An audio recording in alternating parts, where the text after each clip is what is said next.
महाराष्ट्र में पिछले कुछ दिनों से लगातार सियासी उठापटक जारी है। ऐसे में पहले से ही मुश्किलों का सामना कर रही महाविकास अघाड़ी सरकार के लिए चुनौती और बढ़ गई है। गुरुवार को सीएम उद्धव ठाकरे को फ्लोर टेस्ट का सामना करना पड़ेगा, क्योंकि शिवसेना के कई विधायक बागी हो गए हैं और वो एकनाथ शिंदे के खेमे में हैं। हालांकि शिंदे का दावा है कि उनके पास शिवसेना के 40 से ज्यादा विधायकों का समर्थन है।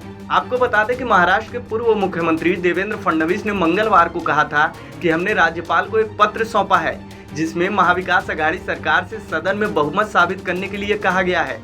इससे पहले देवेंद्र फडणवीस ने राज्यपाल भगत सिंह कोश्यारी से मुलाकात से पहले केंद्रीय गृह मंत्री अमित शाह और बीजेपी अध्यक्ष जेपी नड्डा से मुलाकात की थी। दोनों नेताओं से मुलाकात के बाद उन्होंने महाराष्ट्र के राजनीतिक घटनाक्रम से अवगत कराया और राज्य में पार्टी की आगे की रणनीति से जुड़े कई पहलुओं पर चर्चा की।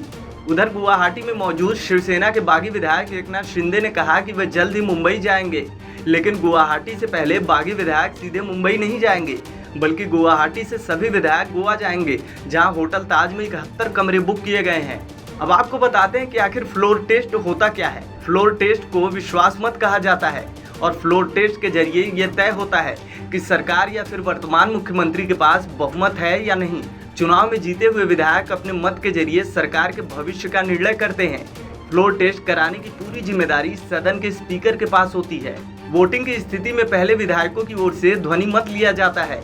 इसके बाद कोरम बेल बजती है। इसके बाद सदन में मौजूद विधायकों को सत्ता पक्ष और विपक्ष में बंटने को कहा जाता है, जिसके बाद पक्ष और विपक्ष के विधायकों की गिनती की जाती है और फिर इसी आधार पर स्पीकर परिणाम घोषित करते हैं। सत्ता पक्ष के पास अगर जादुई आंकड़े होते हैं तो सरकार बच जाती है और अगर जादुई आंकड़े से दूर रहती है तो फिर सरकार गिर जाती है। महाराष्ट्र की सियासत में शिवसेना इस समय गहरे संकट में है। उनके 39 विधायक बागी होकर असम में बैठे हैं। बहुमत साबित करना उद्धव के लिए टेढ़ी खीर होगी। राज्यपाल बहुमत साबित करने के लिए कहते हैं तो उनके पास जो विकल्प मौजूद हैं उनमें वो कोर्ट का भी रुख कर सकते हैं। सुप्रीम कोर्ट ने भी 11 जुलाई तक यथास्थिति रखने का आदेश दिया था। दूसरे कदम के तहत वो अपने विधायकों को व्हिप जारी करेंगे कि वो सरकार के पक्ष में मतदान करें। ऐसे में बागी विधायकों के लिए सरकार से कन्नी काटना मुश्किल हो जाएगा। उनकी सदस्यता खतरे में पड़ सकती है। तीसरे कदम के तहत वो इससे पहले ही मैदान छोड़ सकते हैं।